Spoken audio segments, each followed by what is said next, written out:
The moment everyone laughed at the waitress was the moment their CEO began losing something money could never buy. The laughter rolled across the auditorium like a wave. Sharp, easy, comfortable. Hundreds of employees filled the polished rows of seats inside Reynolds' global headquarters, one of the most successful technology firms in America. The company's annual leadership summit was supposed to celebrate another record-breaking year. Giant screens displayed soaring profits. Executives exchanged confident smiles. Investors occupied the front rows. The atmosphere felt electric, victorious, untouchable, and standing at the center of it all was Nathan Reynolds. At 38 years old, Nathan had built a reputation that most business leaders could only dream about. He was brilliant, decisive, relentlessly ambitious. Financial magazines called him the future of American leadership. Employees called him a visionary. Competitors called him dangerous. As the applause faded, Nathan adjusted the cuff of his expensive navy suit and stepped closer to the microphone. The room immediately fell silent. People listened when Nathan spoke. They always did. He smiled confidently, scanning the audience. Behind the final row of executives, near a side entrance, stood a woman holding a silver coffee tray. Most people barely noticed her. They never did.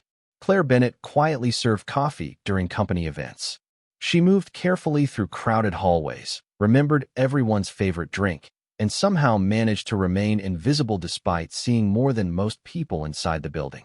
Her simple black uniform blended into the background. Her blonde hair was neatly tied back. Her posture was calm, professional, unremarkable. At least that was what people assumed.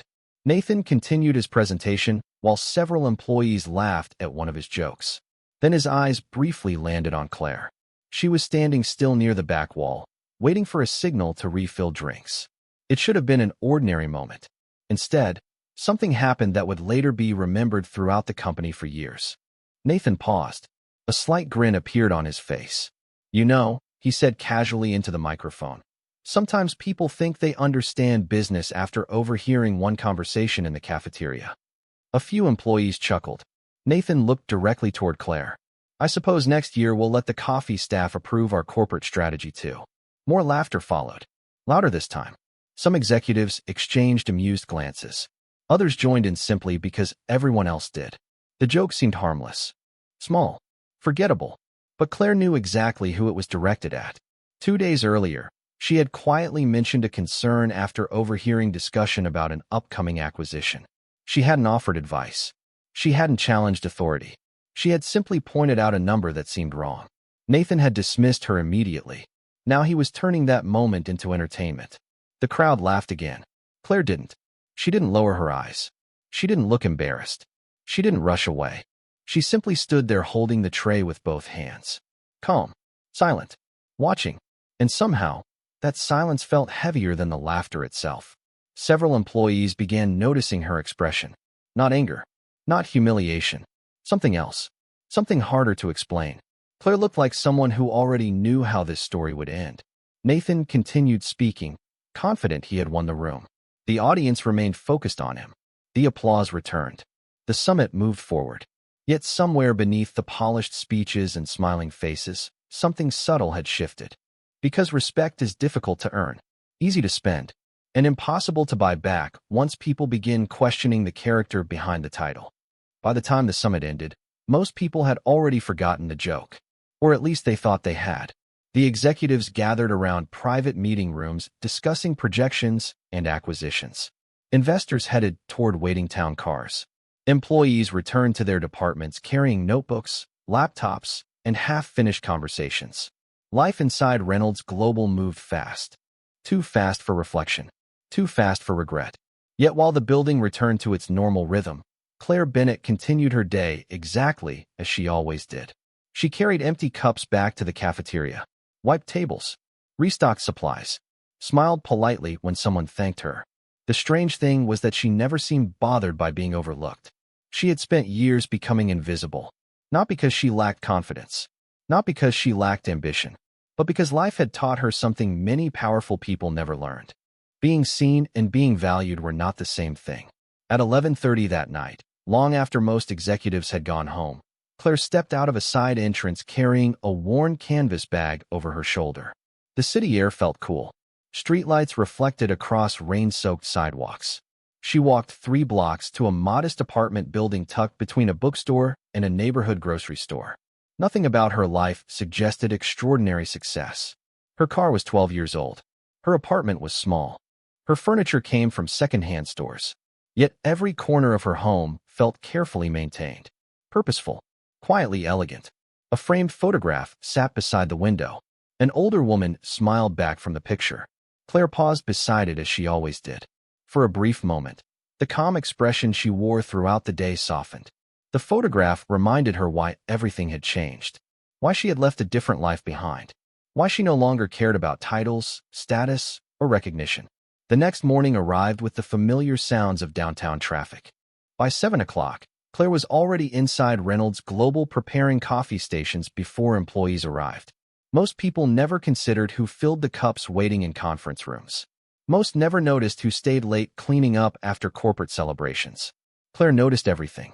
She noticed which employees looked exhausted, which managers treated people kindly, which executives thanked support staff by name. She also noticed things others missed. Numbers left on whiteboards, discussions overheard in hallways, patterns hidden beneath ordinary conversations. That morning, while arranging supplies outside a meeting room, Claire overheard several analysts discussing the company's upcoming acquisition. Their voices carried through the partially open door. She did not intend to listen, but one figure immediately caught her attention. A revenue forecast. A projection. One number repeated several times. Claire frowned slightly. Something felt wrong. Not completely wrong. Just off. The kind of mistake that looked harmless until it became expensive. She continued organizing supplies without saying a word. Inside the room, the analysts sounded confident. Certain. Everyone sounded certain these days. Especially after years of success. Especially under Nathan Reynolds. Across the building, Nathan entered the executive floor carrying a leather portfolio and a schedule packed with meetings. Employees greeted him with admiration. Assistants hurried to keep pace. His confidence filled every room before he even spoke. Yet as he walked through headquarters, several employees exchanged quiet glances. They remembered the summit. They remembered the laughter. And for reasons they could not fully explain, some of them could not stop thinking about the woman who had never laughed along. Nathan Reynolds had spent nearly 15 years building an empire that seemed impossible to challenge. Business journals praised his instincts. Television networks invited him to discuss leadership. Universities asked him to speak about innovation. To the outside world, he represented the modern American success story. The son of a middle-class accountant who transformed a small software startup into a multi-billion-dollar corporation. People admired the confidence. They admired the results. They admired the certainty. Nathan understood something most leaders never fully grasped. Success creates momentum. Momentum creates belief. And belief can become more powerful than facts. Over time, people stopped questioning him. Department heads learned to trust his decisions before seeing the evidence. Board members approved recommendations faster than before. Even senior executives began treating his opinions like conclusions rather than ideas. Nathan rarely noticed the change. Why would he? Every year the company grew larger. Every quarter profits climbed higher. Every major prediction seemed to come true. Confidence slowly became certainty. Certainty slowly became habit. And habit quietly transformed into something else.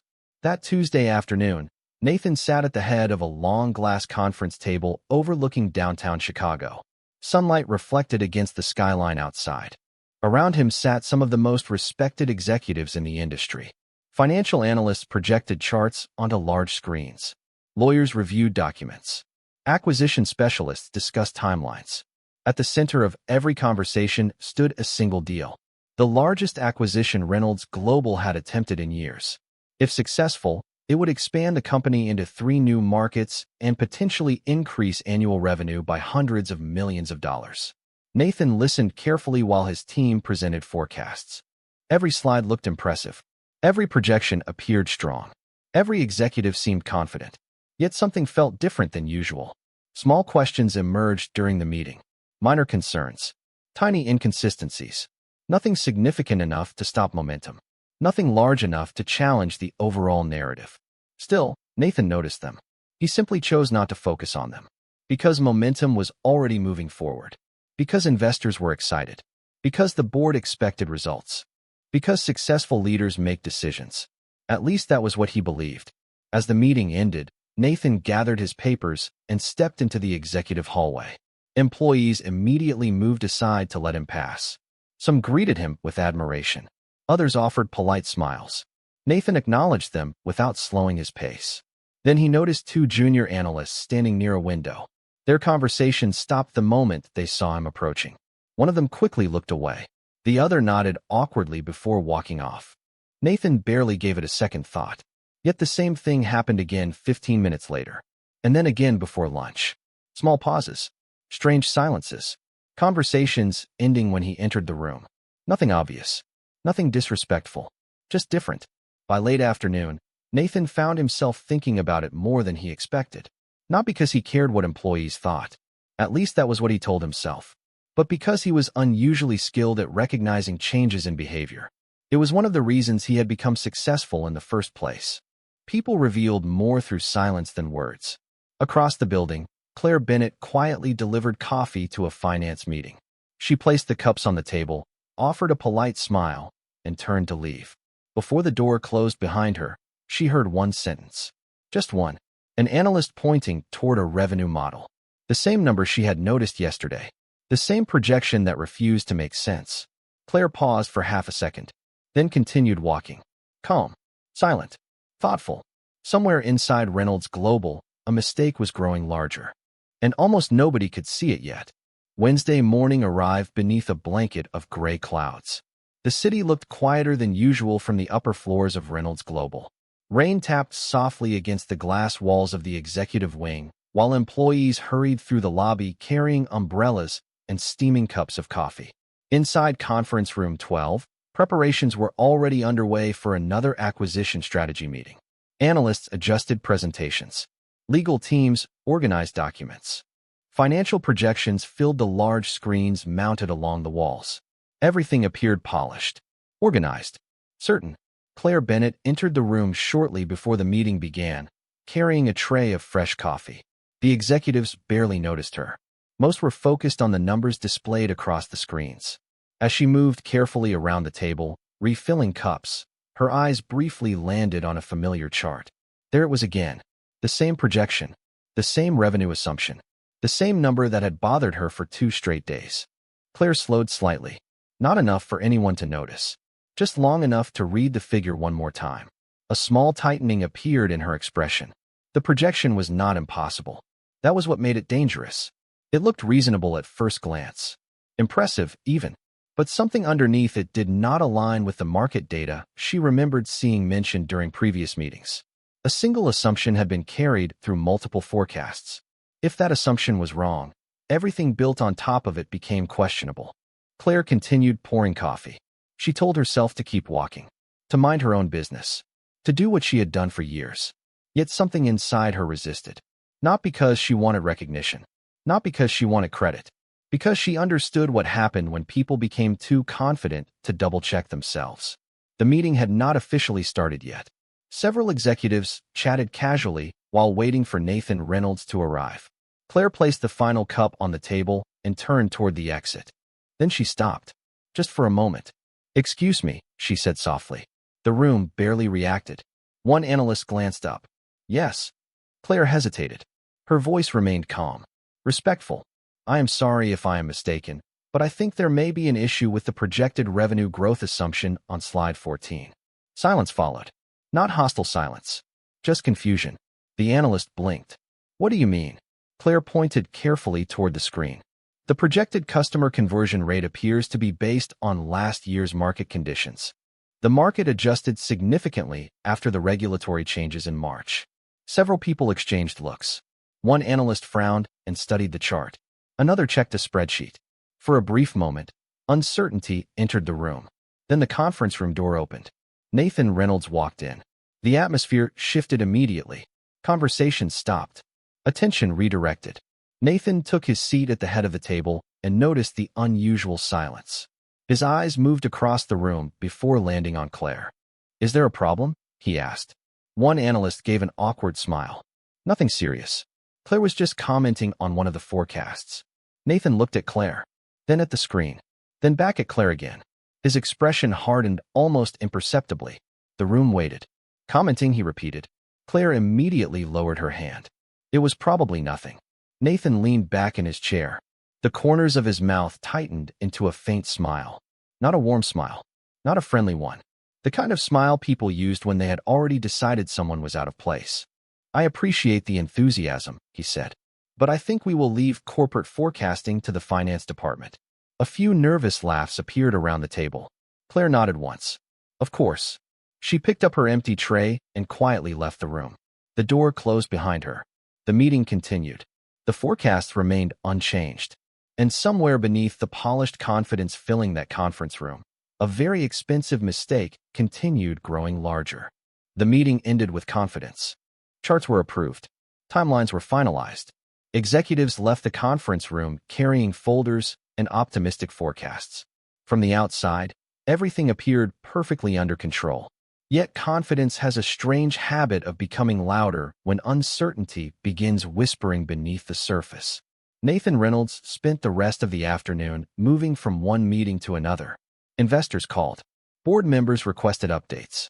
Media interviews filled gaps between strategy sessions. The acquisition was becoming one of the most anticipated deals in the company's history. Expectations continued rising. So did pressure.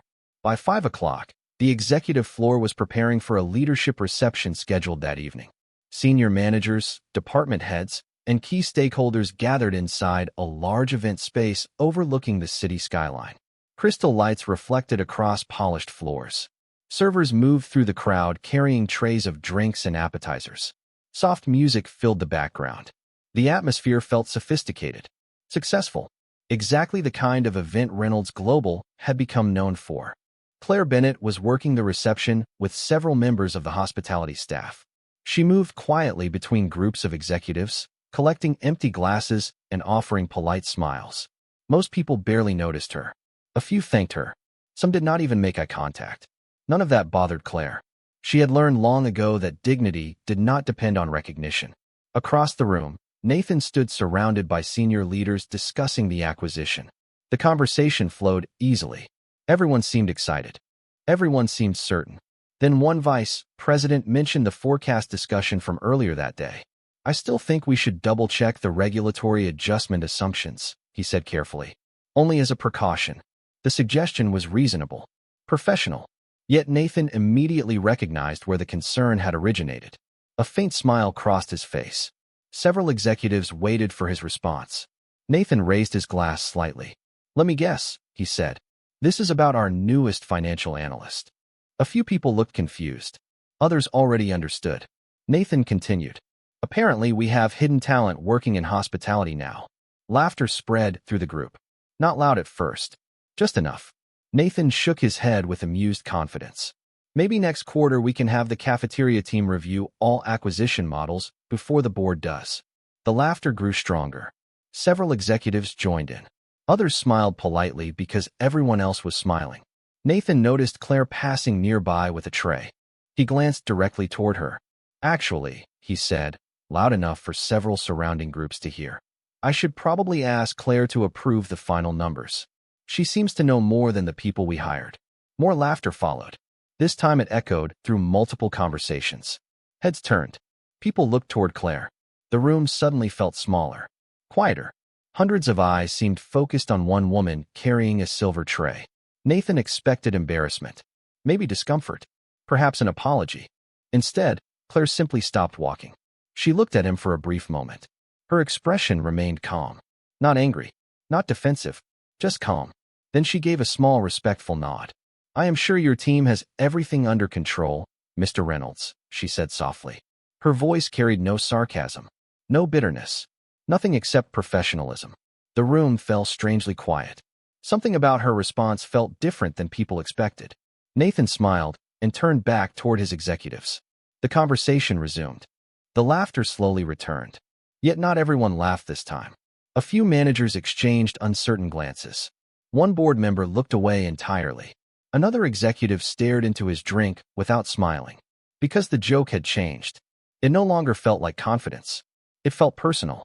And somewhere deep beneath the polished surface of the evening, the first cracks in Nathan Reynolds' reputation had begun to appear.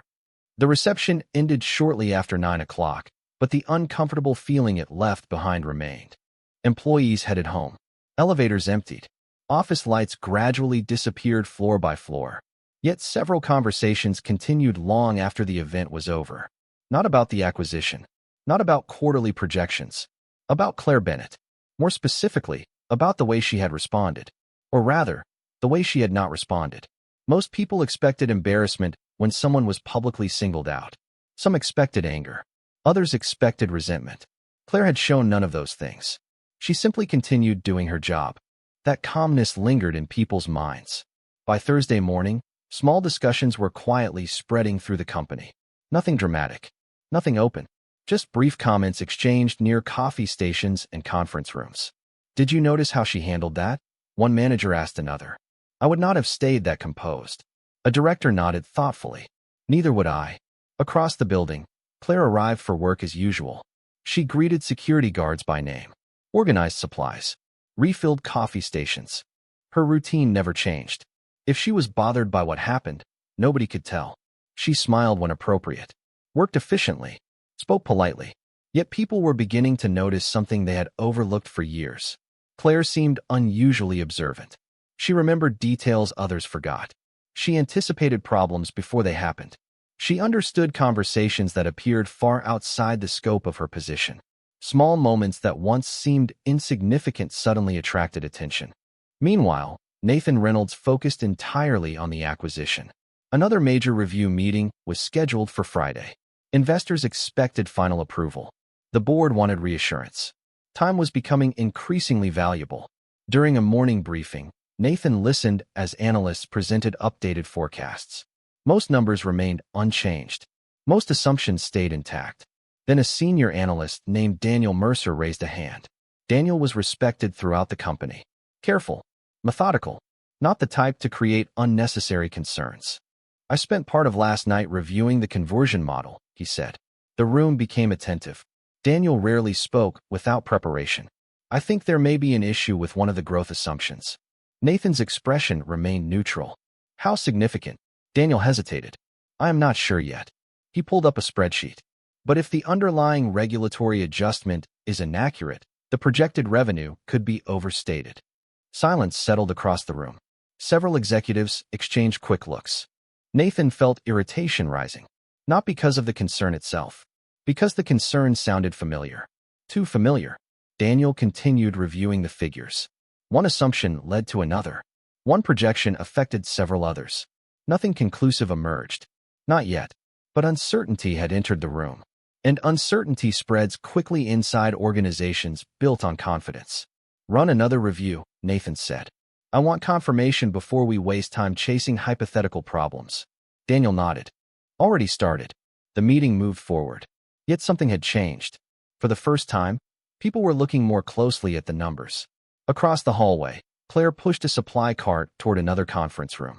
She had no idea Daniel was reviewing the same issue she noticed days earlier. She was not following the acquisition.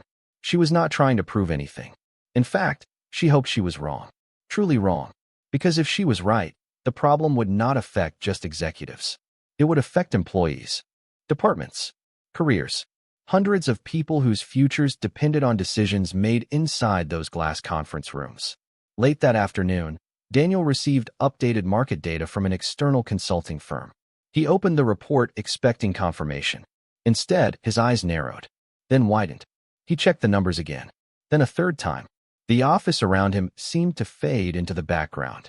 Because buried inside dozens of pages of financial analysis was a discrepancy almost identical to the one Claire Bennett had quietly pointed out. And suddenly, the silence surrounding her warning no longer felt insignificant. Friday morning began with tension nobody could quite explain. The sky above Chicago remained overcast, and a steady rain streaked down the glass exterior of Reynolds' global headquarters.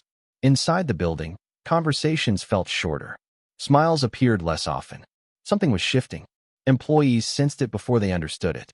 On the 34th floor, Daniel Mercer sat alone in a conference room surrounded by spreadsheets, printed reports, and market forecasts. He had barely slept.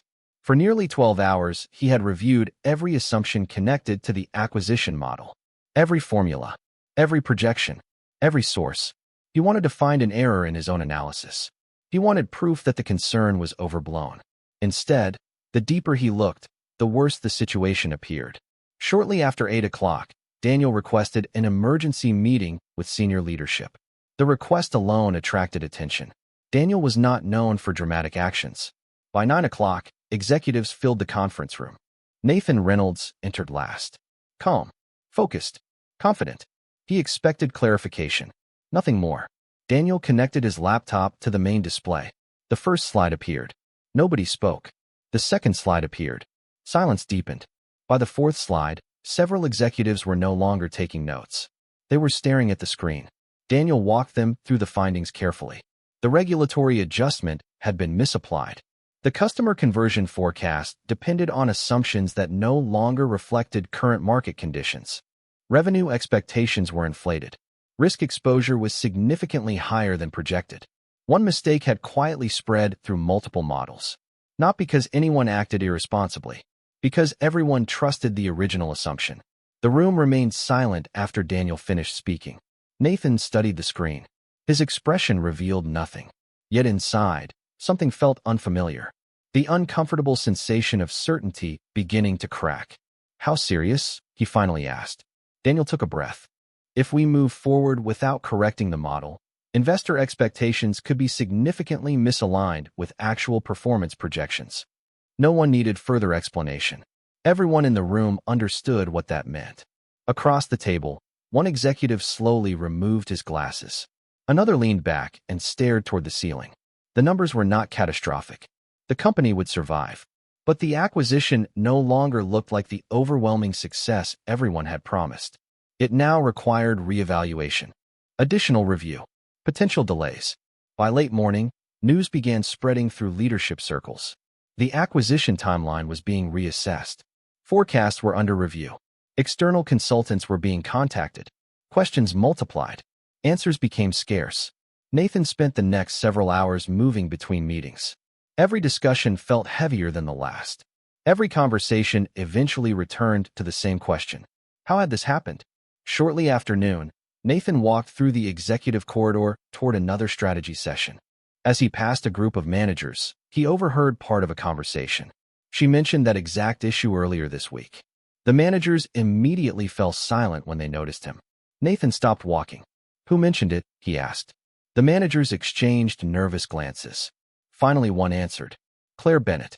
The name hung in the air. Simple, quiet, unavoidable. Nathan continued walking without responding. But the words followed him. Claire Bennett. The woman everyone had dismissed. The woman he had mocked. The woman who saw the problem before senior analysts, directors, consultants, and executives. Meanwhile, on the first floor, Claire organized supplies for an afternoon event. She had no idea her name was being discussed inside executive meetings. She did not know forecasts were being reviewed. She did not know people were beginning to connect the pieces. She simply continued working. Calm, focused, unchanged. And that was precisely what made the situation impossible to ignore. Because while panic slowly spread through conference rooms above, the one person who had quietly seen it coming never once said, "I told you so." By Monday morning, Reynolds Global no longer felt like the same company. The acquisition review had triggered a wave of internal discussions, and for the first time in years, people were asking difficult questions. Not about effort, not about competence, about assumptions, about judgment, about whether success had slowly made everyone too comfortable.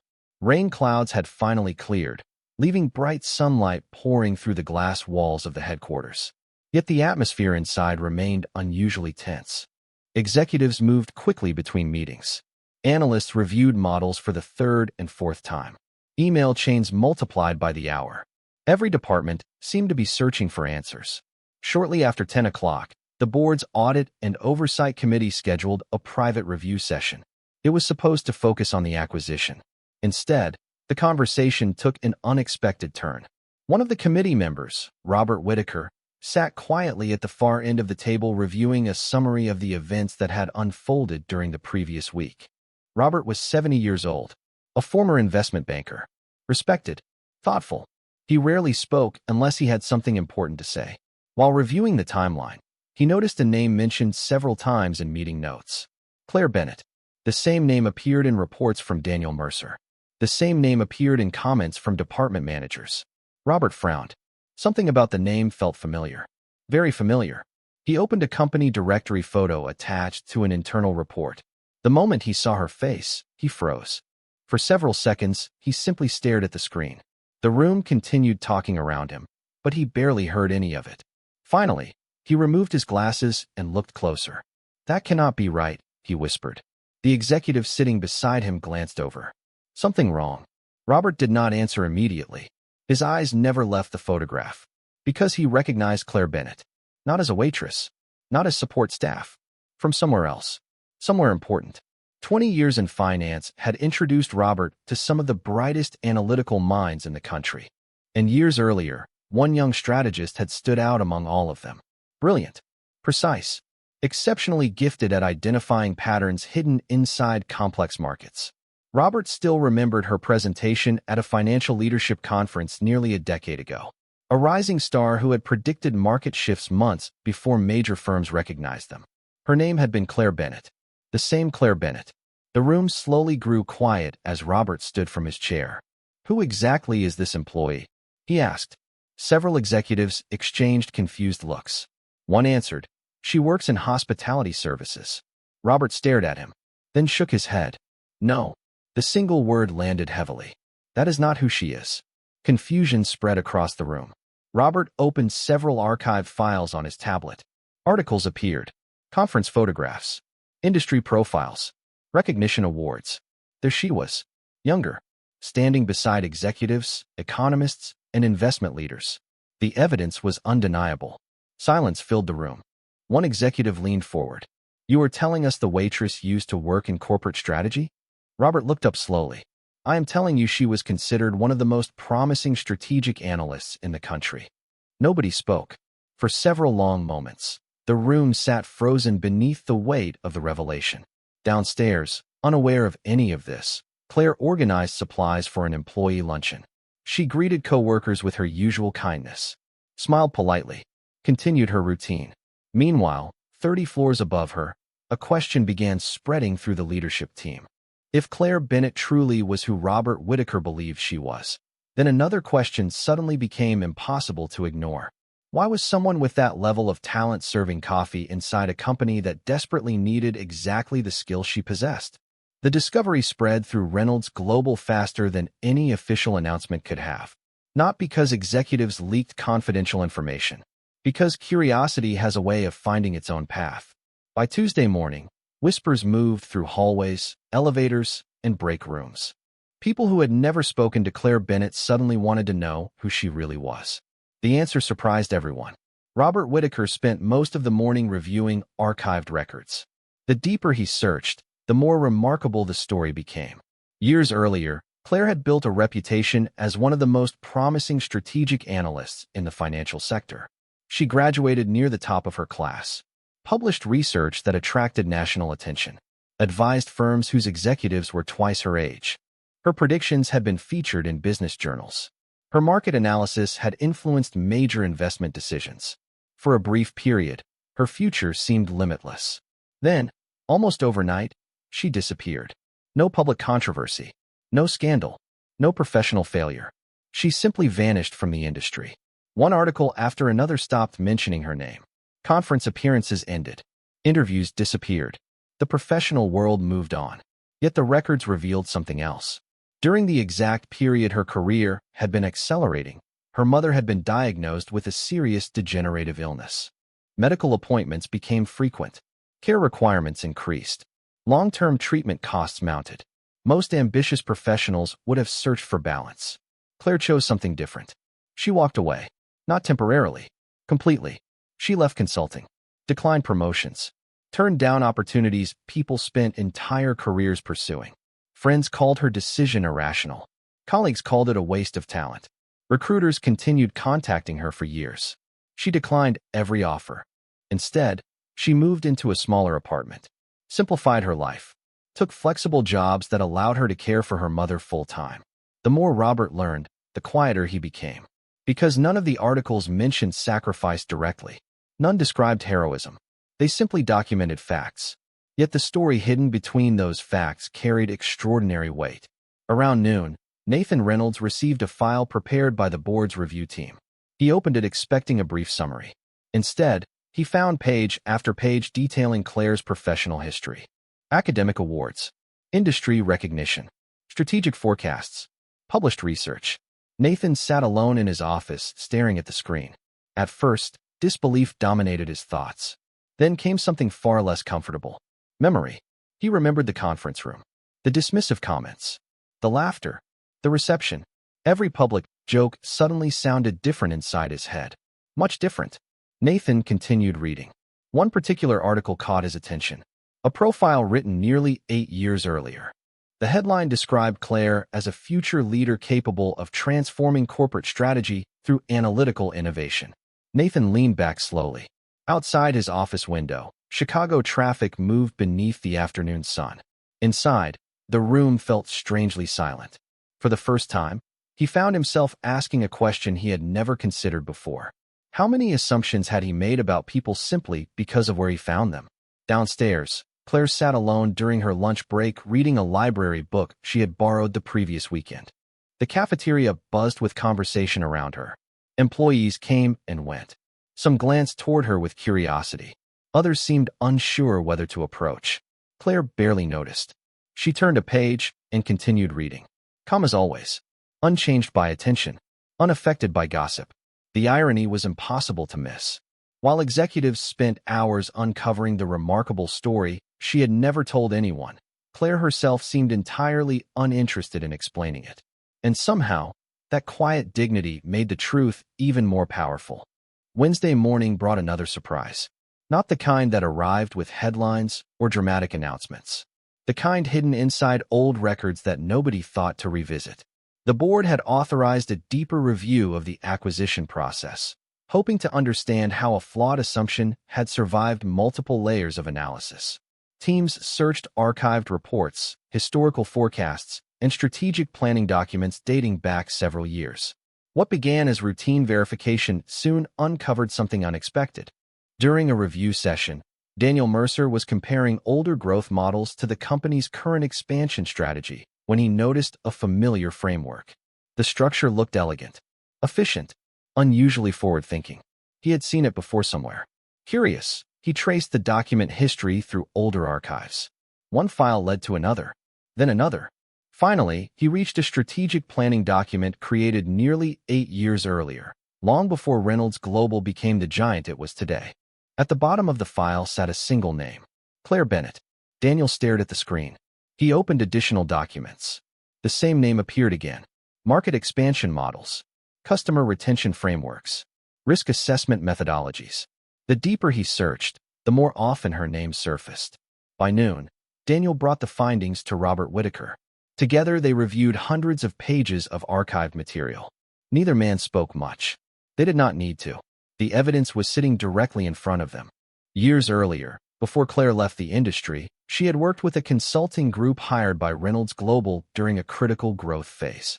Her team had developed several foundational frameworks that influenced the company's long-term strategy. Not minor recommendations. Core systems. Ideas that shaped decisions for years afterward. One document in particular stunned them both. The framework currently supporting the acquisition strategy under review was based on a model Claire had originally helped design. Over time, modifications had been made. Teams had updated assumptions. Leaders had adapted projections. Yet the foundation remained unmistakably hers. Robert slowly removed his glasses. You are telling me the company is built on strategic models she helped create? Daniel nodded. At least part of it. Silence filled the room. Because the realization carried an uncomfortable irony. The woman who had quietly identified the flaw was not commenting on someone else's work. She had recognized a weakness in a framework she understood better than almost anyone. Later that afternoon, the information reached Nathan Reynolds. He sat alone in his office reviewing document after document. The pages blurred together. Historical reports. Strategic recommendations. Archived meeting summaries. Claire's name appeared everywhere. Not prominently, not publicly, but consistently, like a signature hidden beneath the surface of the company's growth. Nathan found himself reading one report 3 times. A section describing market adaptation strategies looked remarkably familiar. The language, the logic, the structure, concepts still used throughout Reynolds Global today. He leaned back in his chair and stared through the glass walls of his office. For years, he had believed the company succeeded because leaders recognized value wherever it existed. Now that belief felt fragile, because somehow, one of the most insightful people connected to the company's history had spent years serving coffee in the same building while nobody bothered to ask who she was. Downstairs, Claire finished helping prepare a training seminar. Several employees greeted her differently now, more respectfully, more carefully. She noticed the change immediately, yet she responded exactly as she always had. A warm smile, a quiet thank you, nothing more. She never mentioned the articles, never discussed her past, never corrected anyone's assumptions. And that simple fact began affecting people more than any resume ever could. Because the more they learned about Claire Bennett, the harder it became to understand how someone with every reason to seek recognition had chosen a life where recognition no longer mattered at all. The atmosphere inside Reynolds Global continued changing in ways no quarterly report could measure. The acquisition review remained important. The revised forecasts remained a priority. Yet increasingly, conversations were no longer focused on spreadsheets or market projections. They were focused on leadership. More specifically, they were focused on character. Employees remembered details differently now. The comments made during the leadership summit, the jokes during the reception, the dismissive remarks in the conference room. Individually, each moment seemed small. Together, they painted a picture many people found difficult to ignore. For years, Nathan Reynolds had been admired not only for results, but for judgment. People trusted him because they believed he recognized talent, encouraged excellence, and rewarded merit. The new information challenged that belief. Not because Nathan made a forecasting mistake. Every leader made mistakes. Not because he missed a risk factor. That happened in business every day. The real problem was simpler. Claire Bennett had seen the issue first. She had spoken respectfully. She had been ignored, then mocked, then dismissed publicly. The facts were impossible to argue with. By Thursday morning, senior managers were discussing the situation openly. One department director sat with her team reviewing leadership culture initiatives when an employee quietly asked a question. If someone like Claire could be overlooked for years, how many other people are we missing? The room fell silent. Nobody had an answer. Similar conversations unfolded throughout the company. Not angry conversations, thoughtful ones. Employees began looking differently at coworkers they previously ignored. Receptionists, security staff, administrative assistants, support teams. People realized how often assumptions replaced curiosity. Meanwhile, Nathan noticed something changing around him. Nobody became disrespectful. Nobody challenged his authority. Yet the automatic admiration he once received felt weaker, more cautious. During meetings, executives asked more questions. Board members requested more details. Managers seemed less eager to agree immediately. The change was subtle, almost invisible. Yet Nathan felt it. Respect had not disappeared. It had become conditional, earned again rather than assumed. Late Thursday afternoon, Nathan attended a leadership review session with several board members. The discussion eventually shifted toward company culture. Robert Whitaker listened quietly before speaking. His voice remained calm. People can forgive a bad forecast, he said. What they struggle to forgive is watching someone be treated unfairly. The room became still. Nobody needed clarification. Robert continued. The reason this situation matters is not because Claire turned out to be accomplished. He paused. It matters because she deserved respect before anyone knew who she was. Silence followed. Heavy, uncomfortable, honest. Nathan looked down at the conference table. For perhaps the first time since becoming chief executive officer, he found himself unable to defend his own actions. Because Robert was right. If Claire had truly been an ordinary employee with no extraordinary background, nothing should have changed. The behavior would still have been wrong. Across the building, Claire finished helping organize materials for a new employee orientation. Several staff members thanked her before leaving. One young intern even stopped to ask her opinion about career development. Claire smiled warmly and offered simple advice. Pay attention to people. The smartest lessons usually come from unexpected places.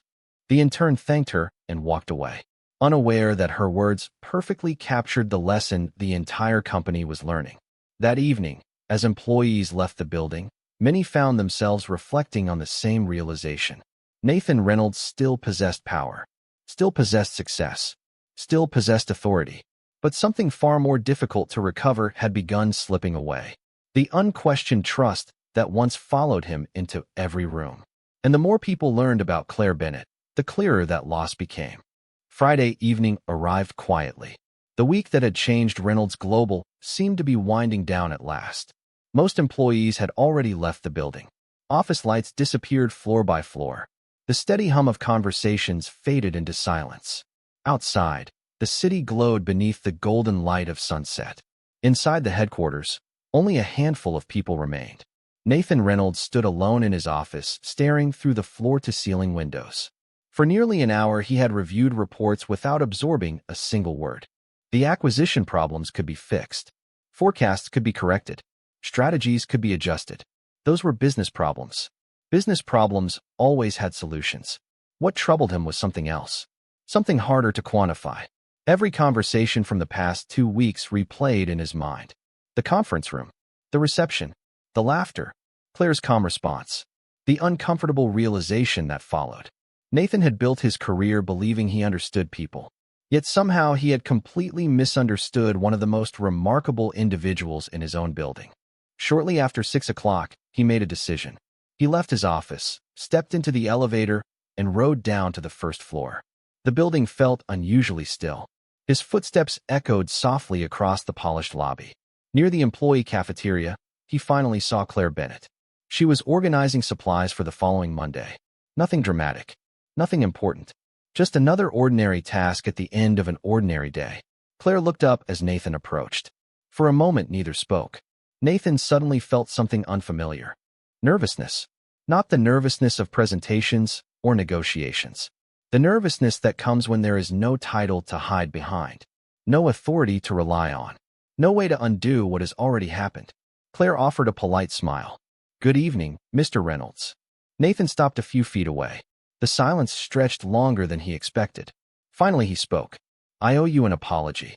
Claire said nothing. She simply listened. Nathan looked down briefly before meeting her eyes again. "Not because you were right about the forecast."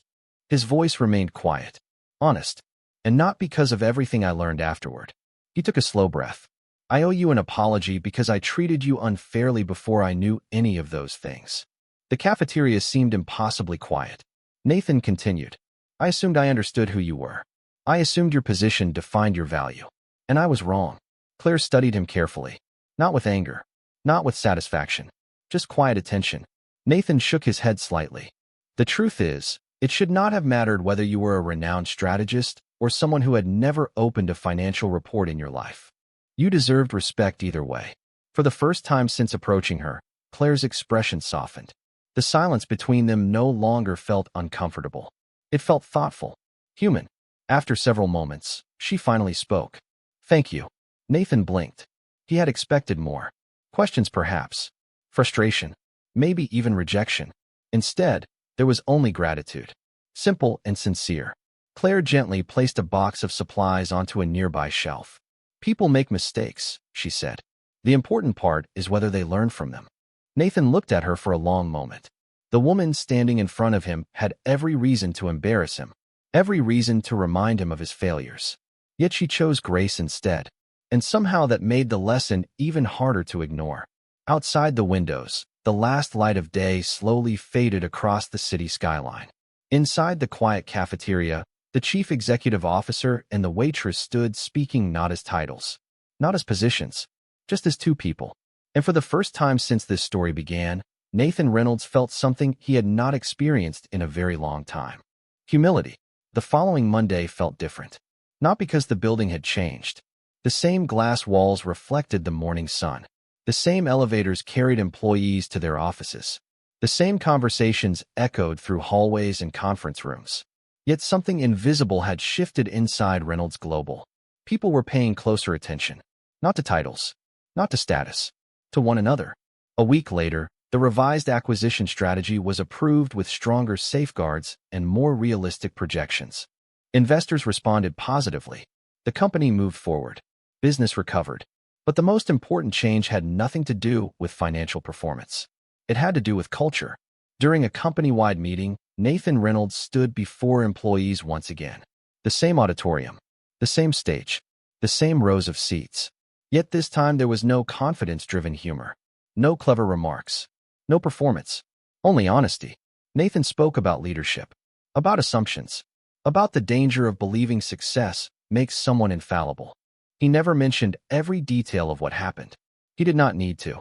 Most people already knew. Instead, he shared a lesson. The biggest mistake I made was not overlooking expertise, he said.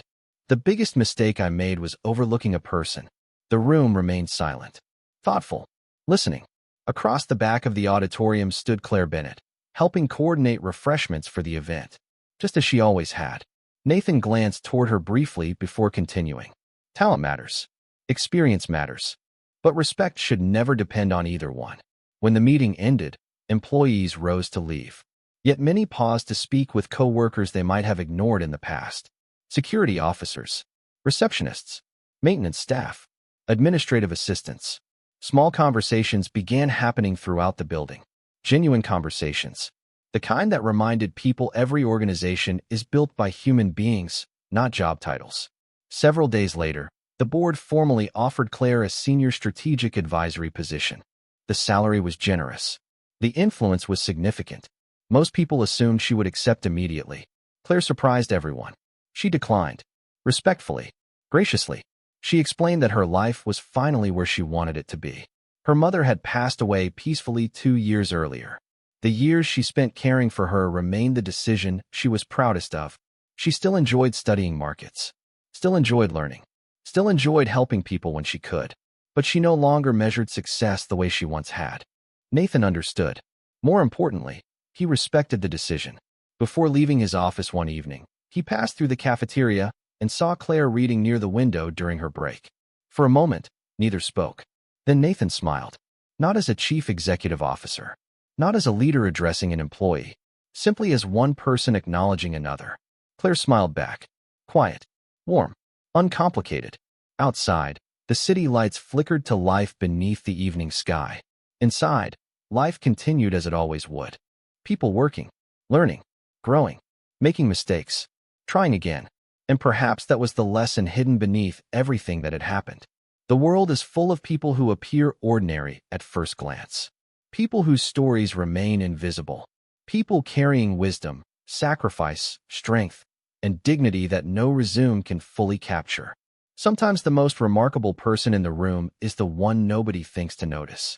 If this story reminded you of someone who taught you the value of humility, kindness, or quiet strength, share their story in the comments. And if you enjoy stories about dignity, respect, and the unexpected lessons that change lives, we would be honored if you joined us for the next one. Because the quiet ones are never truly ordinary.